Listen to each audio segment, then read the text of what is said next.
اعوذ بالله من الشیطان الرجیم بسم الله الرحمن الرحیم. محترمو مسلمانانو ورونو، نن سبا که موږ او تاسو وګورو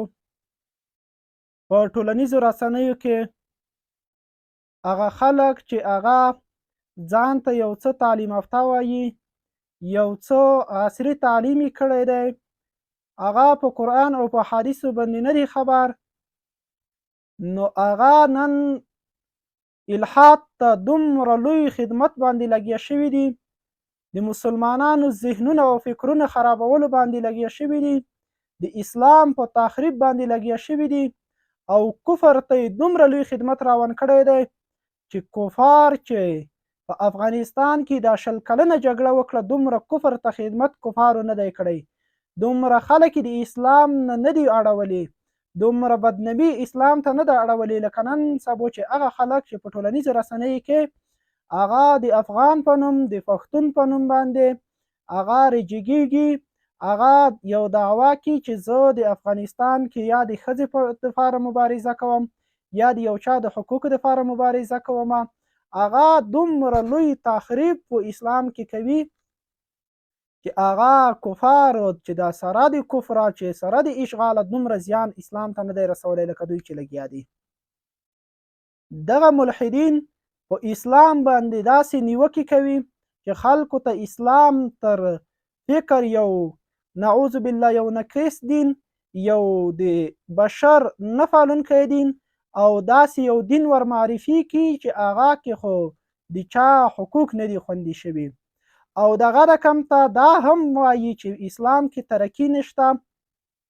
اگر چې د دې سره یو معقول دلیل نه وي، خو لیکن بیا هم د هڅه او کوشش کوي چې د خلکو ذهني ته دا خبره وچوي چې په اسلام کې ترقي نشته. یو ملحد یو ورځ ماته یو کامنټ کړی و، په کامنټ کې راته لیکلي وایي د پښتون په نوم، د افغان په نوم باندې وایي په اسلام کې ترقي نشته، ځکه بیادبي مه کوئ، 1400 کاله مخکې چې تاسو ته کومه قسم استنجا درښولې شوي، نن هم هغه قسم استنجا کوئ، دومره ترقي تاسو نه ده کړې چې تاسو د استنجې طریقې ځان ته بدلې کړئ. ما ویل خو دا د اسلام حقانیت دی چې 1400 کاله مخکې کومه طریقه موږ ته ښودلې شوې، نن موږ هماغه طریقه کو، اما دا خو داسې یو دین نه دی چې په خپله خوښه د څه خوښه وي هغه کې وکړې. بیا ما ورته ولیکل، ما ویل صحیح ده، په اسلام کې ترقي هلته د یو شي کې راځي چې کله د هغې په جانب مقابل کې تغییر وشي. په استنجا کې به زه ترقي هلته وکړم چې کله ته په ځون کې تغییر وولې، رشه نرشه ته دومره ترقي وکړه چې بیادبي ما ته د خپل قضای حاجت بند کړه، نو زه به تا باندې استنجا بنده کړمه، زه به تو ته استنجا معاف کړمه،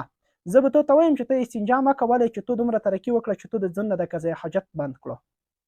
ته که نیر نه وي دومره ترقي وکړه چې د خپله بدبویي دې ختمه کړه، د قضای حاجت بدبویي دې ختمه کړه، بیا به هم تو ته موږ د استنجې په حکم کې یو څه تغییر وولو، چې ته دومره ترقي دې نه ده کړې چې ته د خپله قضای حاجت بند کړي یا د هغې بدبویي د ځان نه لرې کړې، نو ته بیا یې چې په استنجا کې د تو تغییر او تبدیل نشته. او دغه رقم ته دغلته یو دغه د ویډیو اخر کې به زه تاسو ته هغه سکرین شاټ هم وښیم، یو کس په پښتو او افغانۍ هغه په ټولنیزو رسنیو کې ډېر فعالیت هم کوي، نو هغه بله ورځ د سعودي عرب د باچا یو تصویر نشر کړی و، هغه کعبې شریفه ته ولاړ دی، حجر اسود یې ښکل کړی دی، بیا ده ورسره لیکلی دي وایي نن د سعودي عرب باچا د کعبې شریفه نه مننه وکړه چې د تو د وجې نه د مو اقتصاد جوړ دی، د مو د ملک اقتصاد د تو د وجې نه جوړ دی، او په ټولو مسلمانونو باندې غږ وکړو چې اله رسئ چې څومره سخت ګنهګور وای ګناهین هم زه در بخښمه. نعوذ بالله، دومره یو لوی او بد لیکنه او یو تخریبونکي د اسلام لیکنه یې کړې وه چې هغه په دې معنی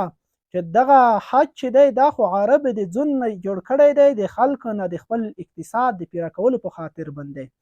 دی د اسلام یو رکن چې هغه د اسلام د بناو نه یوه بنا ده، هغه اسلام په دې باندې قایم دی چې هغه حج دی، هغې باندې دی دومره لوی طعن کوي، دومره لوی تور لګوي چې هغه دی د سعودي عرب د هغې اقتصاد د پیره کولو یو کار ښیي بس. نو دا د دغه ملحدینو او د دغه کفارو یو لویه دسیسه ده چې دغه خلک استعمال کوي، لکه یو څه چې څو ورځې مخکې افشا شو چې هغې ته په زرګونه بلکې په لکو ډالر ورکړي وو. د همدې په خاطر چې تاسو د افغانستان کې د مدارسو خلاف فعالیت شروع کړئ، تاسو په افغانستان کې په مدارسو باندې نیوکې شروع کړئ، د هغې خلاف ویډیوګانې جوړې کړئ، د هغې خلاف داسې یو څه وکړئ. په ټولنیزو رسنیو کې بعضې کسان چې وروسته افشا شول چې هغې ګیرې وچولې وې، د ځون پټکی به یې ولی و، ګیره به یې وچولې وه او یا یې قصدن ګیرې پرې ایښي دي، د عالم او د ملو په نوم باندې هغه لواطت کوي او یا څه کوي، هغې نه پټه ویډیو وکړي چې هغه کس صحیح نه معلومیږي، د دې په خاطر چې اسلام خلکو ته بدنام کړي، مدارس یې خلکو ته بدنام کړي. یو څه وخت خو دا خبره چلوله وایي چې هغه د امارت مکتبونه په مدارسو بدل کړو، مکتبونه چې دي هغه په مدارسو بدل شو. نن چې دوی کله ولیدل چې په افغانستان کې چې څومره دینی تعلیم ته توجه ده، همدومره عصري تعلیم ته هم توجه شته، بلکې عصري تعلیم ته یا زیاته توجه ورکړې ده، نو هغه دسیسه د دې نه کومه شوه، نو ویس